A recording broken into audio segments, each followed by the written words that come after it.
Welcome to the channel. I'm SmileyFaceX, and I'm normally putting my Australian infantry experience to test doing door kickers missions and different challenges. However, today we're doing something a little bit different. I'm going to teach you 3 skills to get you maneuverable around the battlefield. Okay, I'm going to go over 3 different room entries, touch on grenade usage a little bit, and then I'm going to throw in some other stuff that's specifically for door kickers that you wouldn't particularly use in real life, but because of some of the game's mechanics, you're kind of forced to use them at times when they do come up. So anyway, all the timestamps will be down below, so check that out if you wish, and let's get on with it. Alright, the first skill that we're going to cover off on is what's called the corner boy angle man. Okay, this is what you should do whenever you're rolling a corner. So right here, we have a corner that we're trying to go around. We also have one over here as well, but we're just going to use this one. So what we're going to have is the first guy's going to go as wide as he can. He's the angle man. The second guy in is going to close in but not expose himself to anything, and he's going to be the corner boy. The reason why we want the angle man to be as far back as possible is because for each bit of depth we have, we're only revealing less and less of the enemy. Okay, but if we were all the way up here, every little step would reveal this much, and you're potentially inviting multiple enemy to engage you as opposed to keeping it to a one-on-one kind of situation. With that, you can also use the new feature that got dropped on release, being the thumbs up, to make sure that you're not revealing yourself to more than one at a time. So let's give that a quick whirl.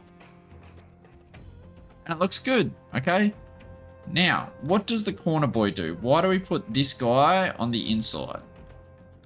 Well, he has the option, okay? He's got about 3 options he can do. He can either throw grenades if we find a built-up enemy behind cover and we can't take the fight with the angle man.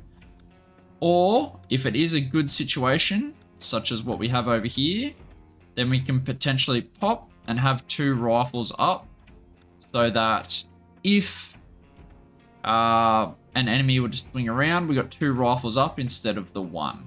Okay, so it's either grenades, getting 2 barrels in the way, or potentially taking over from the angle man if the angle man gets killed or gets shot and just needs to run away. That guy takes up the job so that everyone else doesn't get flanked from that angle. Someone's already there ready to take it up. Not in the ideal spot, but holding a bit more of a passive job. Alright, so that's the corner boy angle man done. That is how you roll around corners, okay? So if we were just going around the outside here and windows aren't in play, then I would use that move, okay? So what do we do if windows are in play? Okay, if we were to just roll around this, we're potentially exposing ourselves to getting shot in the side. Same, we can't just look into the window, because if somebody rolls around here, again, we get shot in the side. So we have 2 threat areas.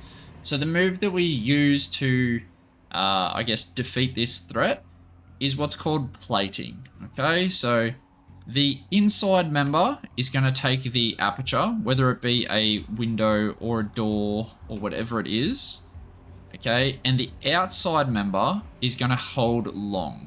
We're going to make sure that they move together, otherwise one might do something without the other, and we definitely don't want that. And so the idea is that as orange exposes his plate to the front, okay, to the outside, he's exposing himself to the flank.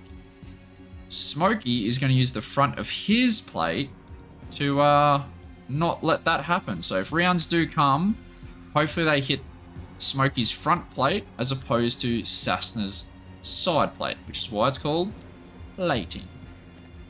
Okay, in that one there you can see that it didn't work particularly well because we don't have a whole lot of room, but we can continue to go. Okay, that's what happens if you're trying to block something or plug it, I believe is another term that's utilized.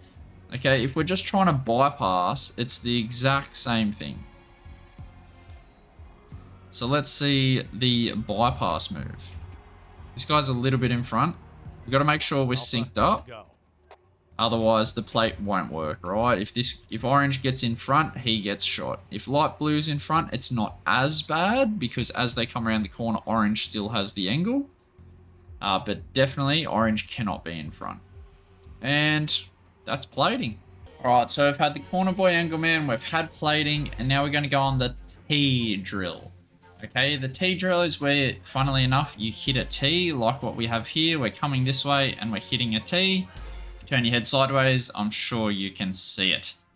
Okay, and it's a pretty tricky thing to encounter. So, and it can be done with either 2 or 3 people, depending on if there is a threat to your front. So if this was like a crossroads, you could also do it on that. For the purpose of this, there kind of is a threat to the front, and these guys are back here. What I could do is bring these guys all the way up, so they're in the stack, and you can utilize it that way as well. So, following the same principle as the angle man, okay, the corner boy angle man, but specifically the angle man, we want to go as wide as possible without revealing ourselves to the opposite side. Okay, we want to move together because if one guy gets in front of the other, as you can see here, I can't shoot with Brew if he was to stay in place. So we need them to move at the same time, so thumbs off for that one. Until you reach a point where if you expose yourself any further, you're going to expose your body. So what happens at this key point, like I said, the third one is planted in the middle of the 2, so he has cover from either flank. So now we need to swap responsibilities, okay? So each person now switches to the inside corner, and then at the same time, we roll. Okay, we still want to achieve a little bit of standoff from the corner for the same principles as mentioned before. Okay, but if we had 3 people, which we kind of do right now, then we'd want to close it up a little bit more. So let's see how it plays out. That's the T drill. That's how you clear those dead corners. And now these 2 can hold these spots. And everybody else can filter across to the target building if you're moving that way. Sweet. All right, the next thing we're going to cover off on is a couple of room entries, okay? The first one is a center-fed room, okay? So as you can see here, the door is central, and there's red space both to the left and right. Ideally, if you can, you'd want to get over both sides of the room. Room entry is the most dangerous part of CQB, so if you can, you want to clear as much as you can from the externals. And the way we do that is by coming over the top, okay? If there was a threat back this way, so let's say the street kept going, this is where we'd use our drill from earlier, being the plate, okay? And I'll give that a demonstration real quick as well. So light blue would be the guy coming over the top. And then about when he's here, we match speeds. And orange goes across, providing that plate to great avail. Okay, so when it comes to the entry, okay, you don't want to stop because this is what's called the fatal funnel. Okay, this right here. That's where bad guys are going to be looking. If you're thinking about someone's about to rampage through your room where you're sitting right now, where would you be orientated if you had a firearm? It'd be straight at your door, okay? Which is why it's the fatal funnel. So, who goes first out of these guys? Oh, I just drew a dick. Nice. All right, it's always the guy that has the tougher job, okay? So this one still has red space this way, and there's a door that could potentially be open, so yellow is always going to go first. Okay, he's going to go straight in until he clears that corner and gets out of the fatal funnel. Okay, as soon as that corner is clear, he can reorientate if he wants, or he can keep watching that. And then orange is going to come in and clear their corner. I know we've already cleared it from the outside, but bear with me. And then he's going to pivot. Sweet. The way that we can achieve this in door kickers without using the spacebar a bunch of times is for whoever you want to go second, just give him this thumbs up and it just kind of pauses them for a second. Beautiful. All right, the next room entry that we're going to go over, there's actually 2 here. It's 4 corner fed rooms. So as you can see here, the door is on the corner of the room, and we don't have to worry about anything to the left. We've already visually cleared it, so we just have one way to go. And there's 2 drills to handle this. Pick your poison, okay? The first one is what's called running the rabbit, okay? So it'd be the primary guy comes in and then just runs along the edge of the room trying to draw the opposition fire. Okay, while he does that, correction, as soon as he gets past, the second guy does a button hook and pushes the threat and just holds. As soon as he's out of that fatal funnel, he just stops, so he gets really good sight picture, and hopefully this guy is orientated on orange, and orange is hopefully dodging the shots. So it should look something like this. Sometimes that guy shoots him on the move, but that's going to be inaccurate a lot of the time. This guy's the real killer out of the 2. The other way, okay, the other way to tackle that exact same room is you can just push the threat, and the number 2 comes over and helps. Okay, so he pushes, then number 2 goes wide and takes up any additional jobs after the fact. Alpha, go. This risks potential collateral. However, I know some pretty decently trained guys in real life that would prefer this over run the rabbit every time, because more or less it's a straight up skill check of the lead guy versus the enemy. And their argument for not using running the rabbit is that you are relying on them to miss, as opposed to just taking the fight. So pick your poison. They both have pros and cons, and sometimes you can't achieve a running the rabbit. If we could imagine there being like a bookshelf or something here, then we'd be forced into this option. Okay, so just keep it in mind. Alrighty, the next thing we're going to cover off on is a little bit of grenade usage, okay? The 2 main grenades that we're going to utilize is going to be the frag grenade and the flashbang, okay? The first thing you need to consider, okay? The front man, if you have a job, you cannot throw a grenade, okay? Because if somebody comes around your direction and you're not ready to shoot them, you're a liability. Sweet. So in this case here, pink obviously has his job. Yellow has his job. I know enemy can't get over the car, but let's say they could in real life. Light blue kind of has a job, kind of doesn't. He's watching that doorway, but it's not particularly important. So if I wanted, I could back him off and use him to throw the grenade. But I could also use Nerf. Okay? So what we're going to do is we actually want to use a flashbang, okay? Nerf doesn't have one of these, so we're going to switch him out with purple. The reason that we want to do this is because we're dealing with this little area here. So you always want to use a flashbang when you're not sure where the enemy are, and it's very tricky to swing it. So if we swing this one here, we would need a plate because of the threat of somebody coming along. But because of this door, we don't have a whole lot of room to work here. So if we bang this, we can push past and get the second guy to clear it on their way. Or you could use the first guy and just kind of risk it. But I'd definitely prefer the second option. So that's when we're going to use flashbangs, because you can see there's a rather large kind of area of effect that they have. So he throws it. That's about to go off, so we're going to push past with green, and pink is going to take the job. And green got past that without any issue because that guy was banged, and K9 got to clean up. Okay, you've kind of got 2 options with a frag grenade, okay? Option number 1 is that you're in a kill all terrorist mission and you know there's no civilians around, so you clear it by fire is what it's called. So you put the meat of it where you think they're going to be, so you don't have to expose yourself as much, and hopefully they come running out into your line of fire. Otherwise, you just get a kill or 2. I think that was 2 kills for free right then. And we can for sure double check it as well.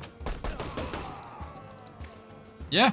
Okay, the next usage of the frag grenade, and the most common that I use a lot of the time, is that when there is an enemy in a built-up position. By built-up position, I mean they have hard cover, which makes it not a fair fight and a fight in their favor. Pro tip, you don't want to take fights if they're fair, okay? You always want to be the one controlling the engagement. So, in order to defeat that, it's real simple. Oh, we got swap guys. You frag it. Cool. And then you don't have to worry about that position. You might still have to worry about the enemy if they run away, but at least they're not going to be behind cover. And if you can time it right, you should be good to go. Alright, that completes all the basic little moves and some thoughts about room entry and grenade usage. I'm now going to go on with door kicker 2 specific stuff that is just the case because the way the game is made and some of the mechanics within the game that you adjust your moves a little bit to accommodate for it. So the first thing is actually how you take doors, okay? So normally you always have to crack the door from the handle side, right? Unless you're using a slap or something else. So it would always be Donovan in this case that is opening this door. However, in door kickers, you can also do it from the opposite side. So what you need to think about is where is the higher threat, okay? So in this case, we kind of have just a nothing angle. And in here we have a known threat plus a bit more red space and a potential outside area that can all kill us upon opening. So this is the more dangerous side. He has the higher threat. So as such, I would open this with orange. The second thing to do with opening doors is that normally you would want to crack it and immediately withdraw. However, in door kickers, there's too much of a delay to make this actually feasible, because if someone was on that exact angle to get ya, you wouldn't get out in time. So you can see how delayed that was. That's why you don't normally do it that way. All right, the next thing I'm going to cover off on is where your guys should be looking, okay? As you can see here, there's a bunch of little pies, okay? If you just right click and move, people are just going to look in that direction for a short amount of time, and they're going to reorientate to whichever way they were going originally, right? So if I go like that, he'll look this way for a bit, and then he just reverts, which is really annoying to utilize. So if you hold down the shift button, it pivots them on a single point. So for this one, it's the tip of the hood of the car, and he'll just swing around that. This is really, really useful when making entry into any kind of doorway into the room or into an outside area. And it needs to be utilized to make sure that you guys are looking at the highest threat areas immediately. Keep in mind when you do this though, you need to be very careful about where you put these. All right, so let's say for this instance, I wanted to take the northern side. Okay, it's not as simple as just putting the pie up there, because what I want you to watch this guy's weapon system, okay? Specifically like the muzzle. Have a look, drops it, can't engage for that split second. Okay, that's why you don't do it this way. So if I want to do the exact same entry, I'm going this way. Instead of the lazy, just put the pie in the corner, what you want to do is pivot around the corner that your weapon's going to get stuck on. So in this case here, it's this point of the pillar. So I know the whole way he's going to be presenting his weapon just outside of that pillar. And then as soon as he can get past the pillar, he looks down. And then after that, you can change it to whatever you want. Now watch this guy's muzzle. See how he kept it up the entire time? So if there was a bad guy there, he would have engaged. If there was a bad guy here, Donovan would have got shot. He might have been able to return enough fire to kill him, but he definitely would have got shot. Okay, so the other thing to keep in mind with making entry to doors is, like I said, normally you would want a bit of space in between your operators, okay? And as Donovan cracks the door, he would immediately step back, but there's too much of that delay. So what you want to do instead of doing this is get as close as you can with the guy that's going to kick it. And then with a second guy, you want to come offline, which you don't want to do in CQB. Offline means, okay, if we're stacking this door, okay, you'd want everyone to be on the same wall, because anyone over here can potentially get shot or ricocheted and stuff like that. So you call this the working wall.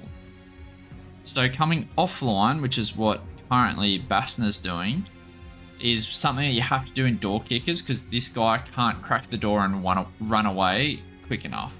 So you come just over the top so he can present his weapon system and take away any angle that could potentially kill the door opener.